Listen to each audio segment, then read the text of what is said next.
I'm Rochelle Courtenay, and I'm super excited to bring you another bloody podcast.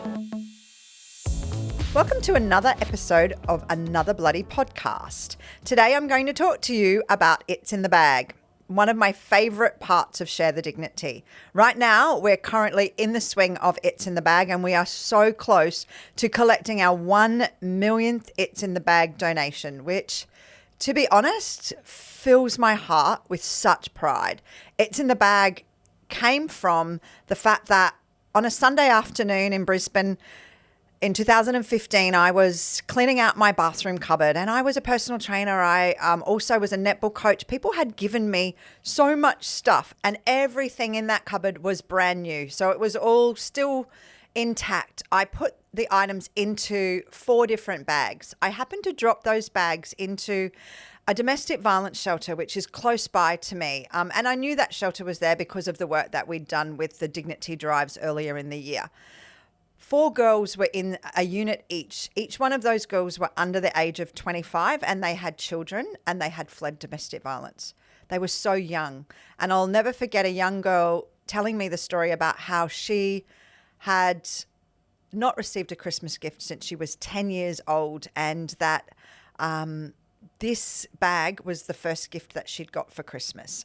She had gone quite in depth with the fact how she'd gone into foster care, and it had led from one relationship to another. And when I left there, I knew that there was a real power in the gift of the bag. And I knew it wasn't so much about the things that were in the bag, but it was about the fact that somebody cared about them. And so at that stage, I had my own personal training business, and I posted a picture of one of the bags that I had given on our Share the Dignity page at 5 o'clock in the morning. By the time I'd finished training my clients at 11 o'clock, it had been shared about 20,000 times, and It's in the Bag was born. I had no idea how we were going to do it, had no infrastructure into it, but what I knew was that the kindness of It's in the Bag needed to get replicated in Australia. So that very first year, bags got donated on volunteers' verandas, and I know some of our volunteers are probably still in therapy from that very first year. We collected 24,000 bags that were donated to, I think back then we probably only had about 400 charities that we worked with. When the charities were telling us stories about how those bags made people feel after it, we knew that it was important, and we had to put a little bit more structure into how we did It's in the Bag. That very first year, I think I had 2,000 bags at home, and charities actually came to collect them from my house. And this beautiful woman came back to my house in January and told me how she worked in a shelter where women who had mental health issues and homelessness issues were there. And one lady was like 45 years old, and she never can remember ever getting a Christmas gift. And this lady always talked about the fact that they never gave them a present for Christmas. They always made sure that they had a special day, but there was never a gift for them. And she said, It's in the Bag touched so many people. She said, us giving them out was like all our Christmases that come at once. But I have a picture of that group of ladies, and when things get tough, I always dig deep and look at that picture and think, you know what? It's in the Bag means so much to so many people. So if we go back to the first year when we collected 24,000 bags on people's verandas, it was super hard to donate. You had to go to our website, you had to find your closest suburb, then you had to text the number, then the volunteer would text you back with their address, and then you'd pop them on their veranda, and we would then check them and get them out to charities. Little did we know, we had no rules in that first year. So if you wanted to donate chocolates and razors and everything else, we had no rules. What we found out from that first year is that in Queensland, if you put chocolates in the bag and you left them on my veranda, they were going to be melted by the time we got home. Even boiled lollies, I remember coming home and ants being in through bags because people had put boiled lollies. They were sealed. They were all new, but there was just these little things that we had to tweak along the way. And then as our charities started to come back to us in January and February, they talked about the fact that they had to take out razors because of people with health issues, not to put in pharmaceuticals because they couldn't give out Nurofen and Panadol and things like that. So it progressed over the years.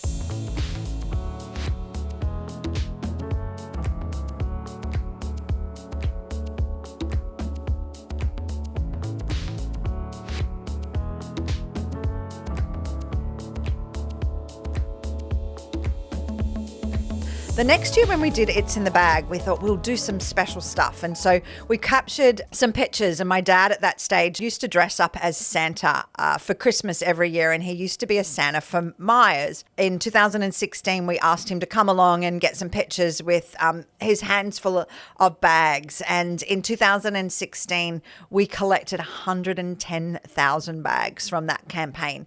Little did we know that that would cause an issue in itself. I remember people could donate at some chemists, Fernwood fitness centres, beauty salons, hairdressing salons, and it was amazing that we collected that many bags.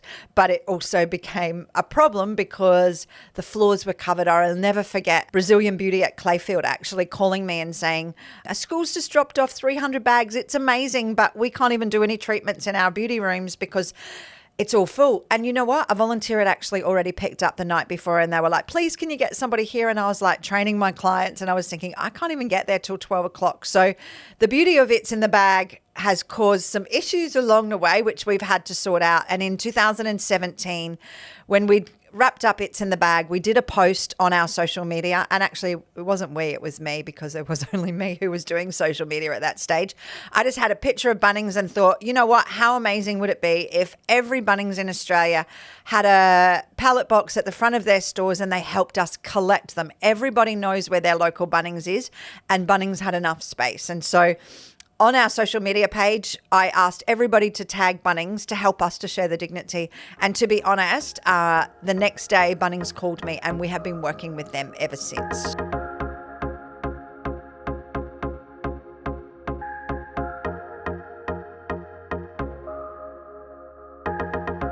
The premise of It's in the Bag is really simple. It's get a handbag that you no longer use, or maybe a brand new one if you can, and fill it with life's essentials. Things like shampoo, conditioner, toothbrush, toothpaste, deodorant, soap, and then period products. And then anything else that you put into your bag is up to your bag size, your imagination, and your budget. So putting in things like, I've owned 7 million hair ties in my life. Normally I've got one around my wrist, but I can never find one. So I always put in hair ties. I always put in a hairbrush. I always put in a chapstick. I think about, what would the woman want should she be fleeing domestic violence and leaving just with her kids in the car and nothing else? And that's what I'm thinking of when I'm putting together my bag. We do 3 different types of bags. Firstly, the women's bag, where we have already explained what needs to go into there.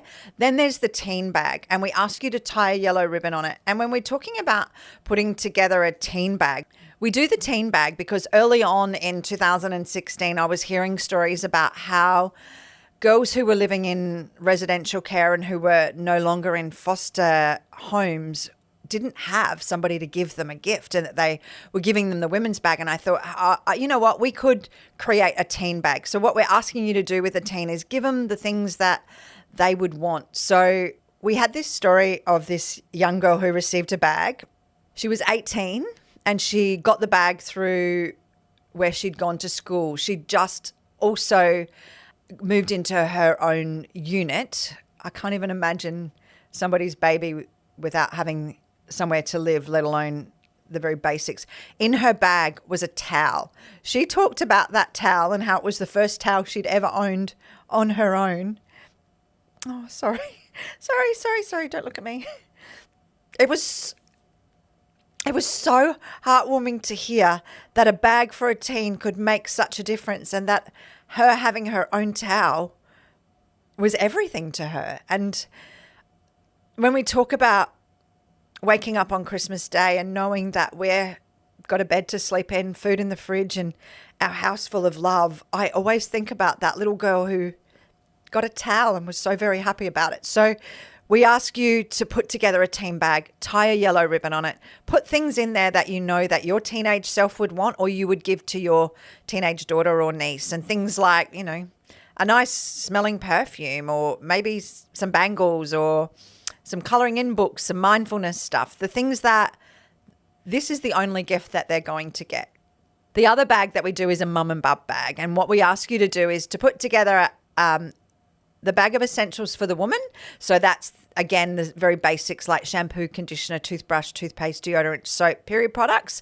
And then what is a new mum need. And there is a list a mile long of those things on our website. Things like a dummy, things like breast pads, things like baby wipes, nappies. They're so expensive. I'll never forget the reason why we do this bag is that I had met this beautiful woman who talked about the fact that she had fled domestic violence and she had been hurt and the baby was born prematurely, and she was coming home to the domestic violence shelter with this newborn baby, and she received on the end of her bed a women's bag, and she talked about the fact that it meant the world to her because none of her family could know where she was for the safety of her and her baby, and that it was the only Christmas gift that she was going to get.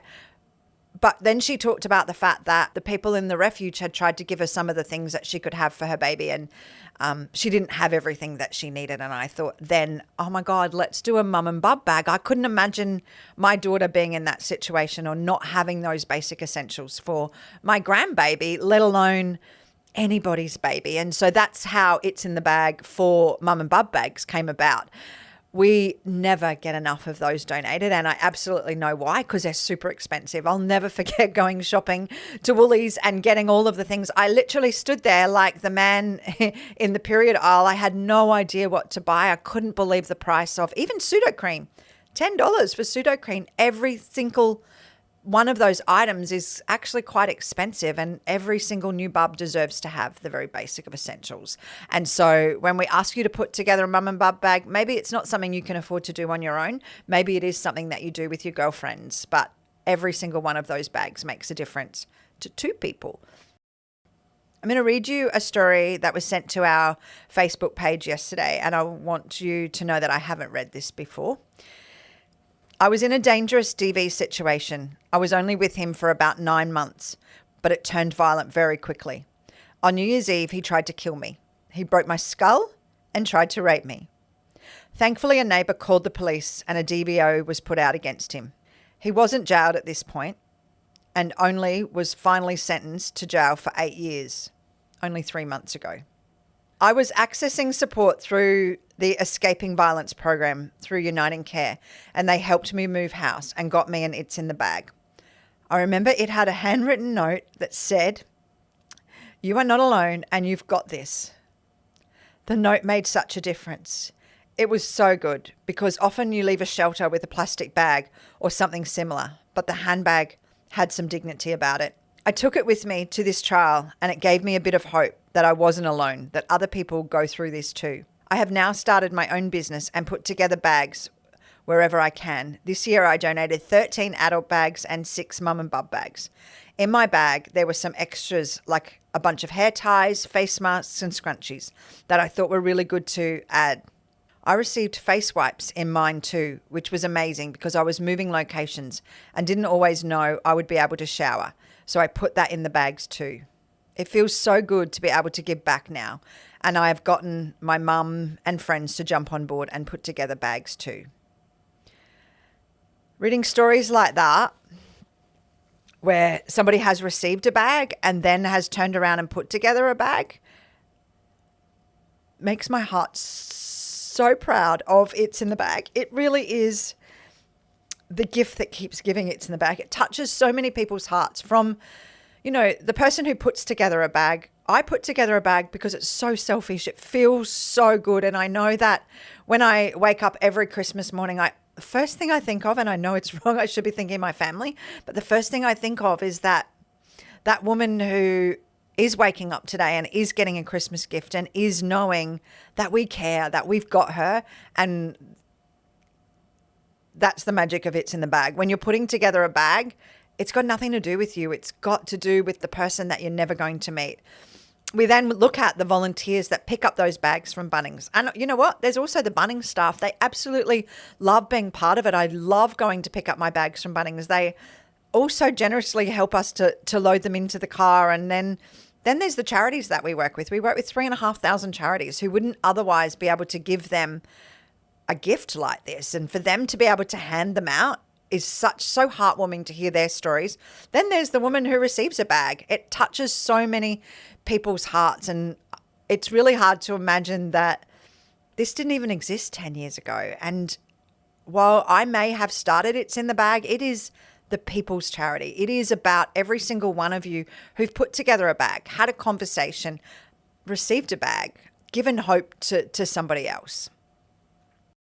Now that we've given you the backstory on how It's in the Bag started and the how and the why, I want you to take a listen to some of the brave women who've shared their stories on receiving a bag. Let me share with you a little bit about Amy's story.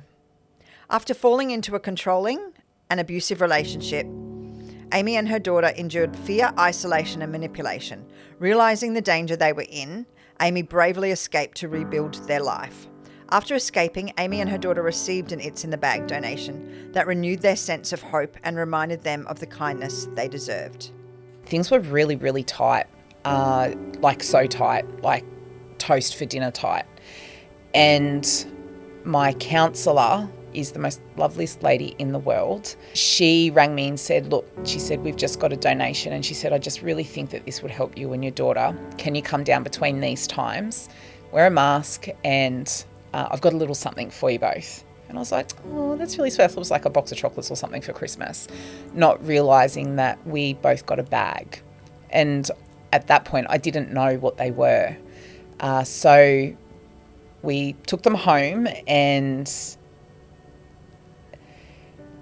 it's a feeling that you can't quite describe. It's such a humbling starting feeling and restores your faith in humanity that not all people are like this. Yeah. Sorry. I can't imagine, toast for dinner. And I think it's not about the gift for Christmas. It's about the contents of what was in the bag. So I had a lot of difficulty having showers because I had become very scared of having a shower and washing my hair. And there was shampoo and there was body wash and there was like all this nice bathroom stuff that I hadn't bought because I was so scared. And even though it was just my daughter and I'd lock all the windows and doors. I would push the washing basket up against the bathroom door and I was in and out because I just didn't like being in the shower. It was just not a nice feeling. And as silly as it sounds, the fact that someone has gone in their own time to pick something out for somebody and they've thought about the person receiving it it restores your dignity and your self-worth.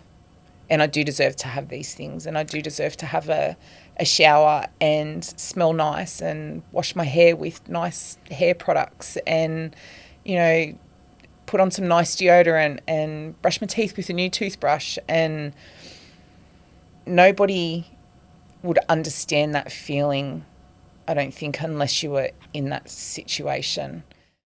As you can see, each story that we hear from a recipient from an It's in the Bag touches our hearts. None more so than listening to Kim's story. Kim is a true warrior who has spent too many times in a domestic violence refuge.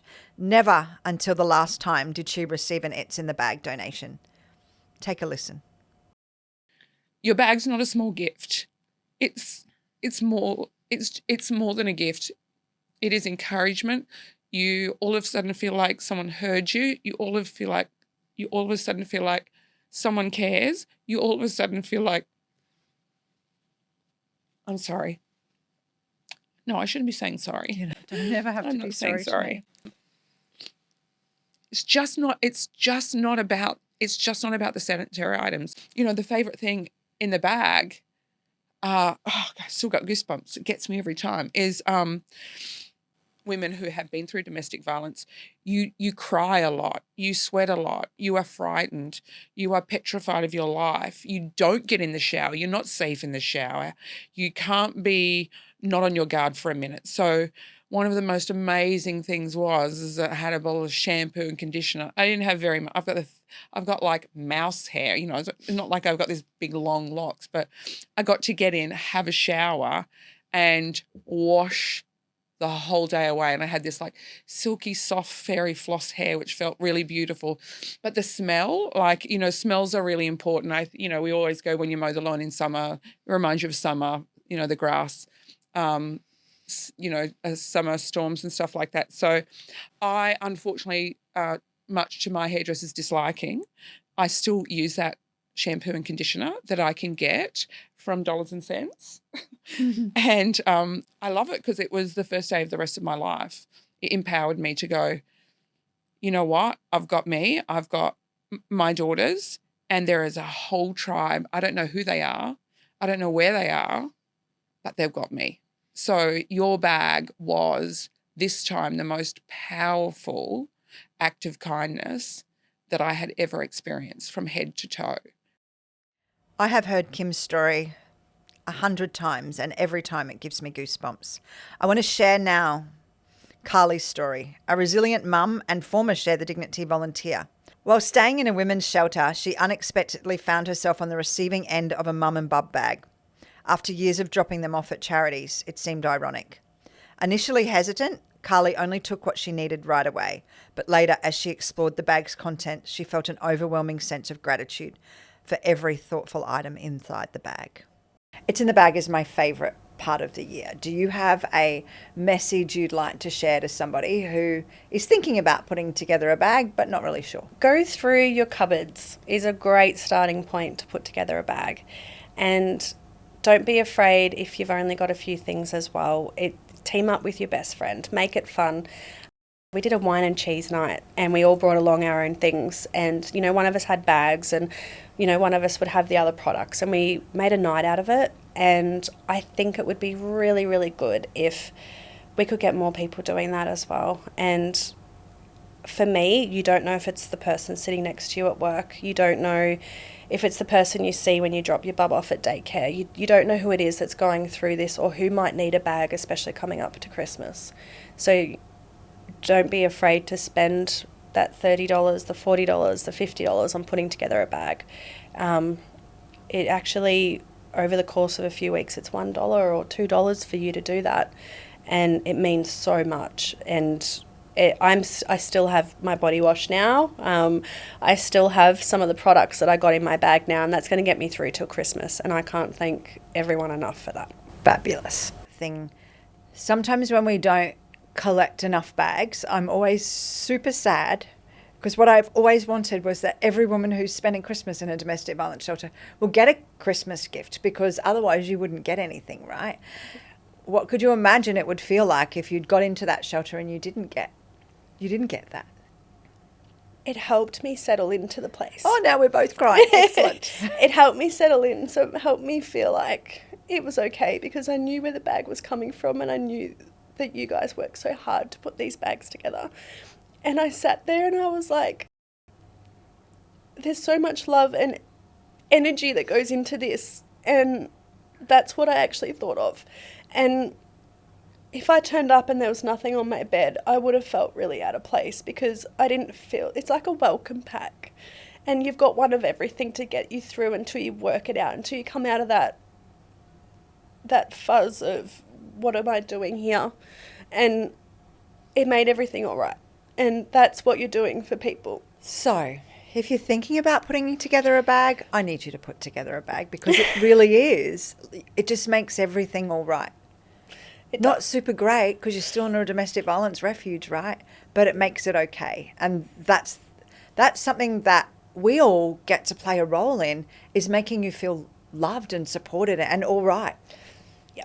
And that's exactly what it did for me. Yeah. Thank you. Thank you so much for sharing that. As you can hear from Carly's story, there is still an ongoing impact of having fled domestic violence, to the point where sometimes she still can't afford period products and the very basic of essentials. So what I would love you to do from here is to share this podcast with your friends, put together a bag and drop it into any Bunnings in Australia until the 1st of December.